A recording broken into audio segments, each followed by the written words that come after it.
Vitamin B complex and amino acid রুমেরিক injection এর মধ্যে কি কি উপাদান আছে, পশুদের কোন কোন ক্ষেত্রে প্রয়োগ করা যায়, প্রয়োগের সঠিক নিয়ম আজকের এই ভিডিওটির মধ্যে আমি বিস্তারিতভাবে আলোচনা করব। নমস্কার, আমি Krishna Dakua, Dakua goat farm YouTube চ্যানেলে আপনাদের সকলকে স্বাগতম।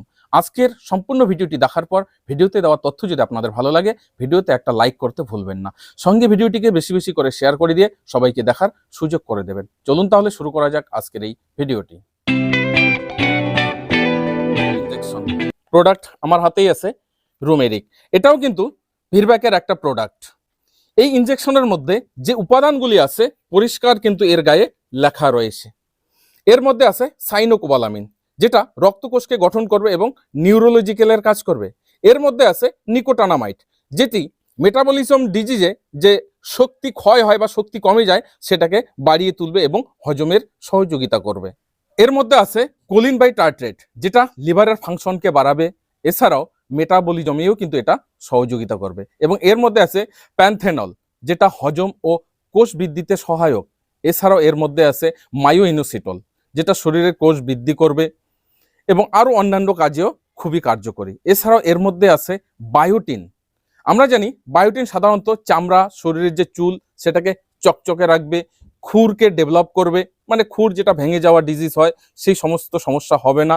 এর মধ্যে আছে গ্লাইসিন, যেটা টিস্যুর মেরামত করে, এছাড়াও শরীরের ইমিউন সিস্টেমকে বাড়িয়ে দেয়। এর মধ্যে আছে লাইসিন। লাইসিন এটা একটা এসেনশিয়াল অ্যামাইনো অ্যাসিড, যেটা প্রোটিনকে সঠিকভাবে গঠন করতে সহযোগিতা করে।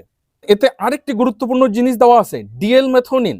যে কোনো ফিডে কিন্তু ডিএল মেথোনিন দেওয়া হয়। কেন দেওয়া হয়? এটা লিভারের যে ডিটক্স, এছাড়াও মেটাবলিজমে সহযোগিতা করে। এছাড়াও এর মধ্যে দেখুন বেনজাইল অ্যালকোহল আছে, এছাড়াও এর মধ্যে ওয়াটার দেওয়া আছে। তো মেন যে উপাদানগুলো, তো এর কাজ নিয়ে আশা করি আপনারা বুঝতে পারলেন।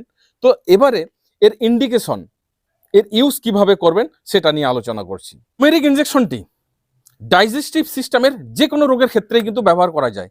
বিশেষ করে যে সমস্ত পশুর লিভার কমজোর, খাওয়া দাওয়া কম খাচ্ছে, পায়খানা ঠিকঠাক হচ্ছে না, সেখানে ব্যবহার করবেন। এমন কিছু রোগ হয় কোনো পশুর, যে রোগ হওয়ার পরে রোগটা তো সেরে গেল, কিন্তু পশুর খাওয়ার রুচি একদম কমে গেছে, শরীর দিন দিন শুকিয়ে যাচ্ছে, সেক্ষেত্রে এই ইনজেকশনটি ব্যবহার করতে পারবেন। এছাড়াও যে সমস্ত পশুর ডাইজেশন ঠিকঠাক হচ্ছে না, ইনডাইজেশনের ক্ষেত্রে ব্যবহার করতে পারবে। শরীর কমজোর, শরীরের কার্যক্ষমতা কমে গেছে, সেক্ষেত্রে এই ইনজেকশনকে ব্যবহার করা যাবে। এক কথায় পশু অস্বাস্থ্যকর হলেই কিন্তু এই ইনজেকশনকে প্রয়োগ করতে পারবেন, এতে সব রকমেরই কাজ করবে। এছাড়াও অন্যান্য রোগের ক্ষেত্রে যখন ট্রিটমেন্ট চলছে সেই সময় এটাকে সাইড থেরাপি বা সহযোগী থেরাপি হিসেবে এই মেডিসিনটির প্রয়োগ করতে পারেন। রুমেরিক ইনজেকশনের ডোজ অ্যান্ড অ্যাডমিনিস্ট্রেশন গায়ে পরিষ্কার লেখা আছে 1 ml প্রতি 40 কেজি ওজনে। এর রুট IM IV দুইভাবেই প্রয়োগ করতে পারবেন এবং 3 থেকে 5 দিন পশু গর্ভাবস্থায় থাকাকালীন এই ইনজেকশন প্রয়োগ নিরাপদ, কারণ এর মধ্যে কোনো স্টেরয়েড, কোনো অ্যান্টিবায়োটিক বা কোনো ব্যথানাশক মেডিসিন নেই। প্রিয় দর্শক বন্ধুরা, কেমন লাগলো আমার আজকের এই ভিডিওটি অবশ্যই কমেন্ট বক্সে কমেন্ট করে জানান। আর যদি কোনো বিষয়ের উপর ভিডিও দেখতে চান সেটাও কমেন্ট বক্সে লিখুন, আমি অবশ্যই চেষ্টা করব এইভাবে ভিডিও আকারে আপনাদের কমেন্টের উত্তর দেওয়ার জন্য। আজকের ভিডিওতে এখানেই বিদায় নিয়ে নিচ্ছি, পরবর্তীতে নতুন আরেকটি ভিডিও নিয়ে আপনাদের সামনে হাজির হব। ততক্ষণে আপনারা সকলে ভালো থাকুন, সুস্থ থাকুন। জয় হিন্দ, জয় ভারত।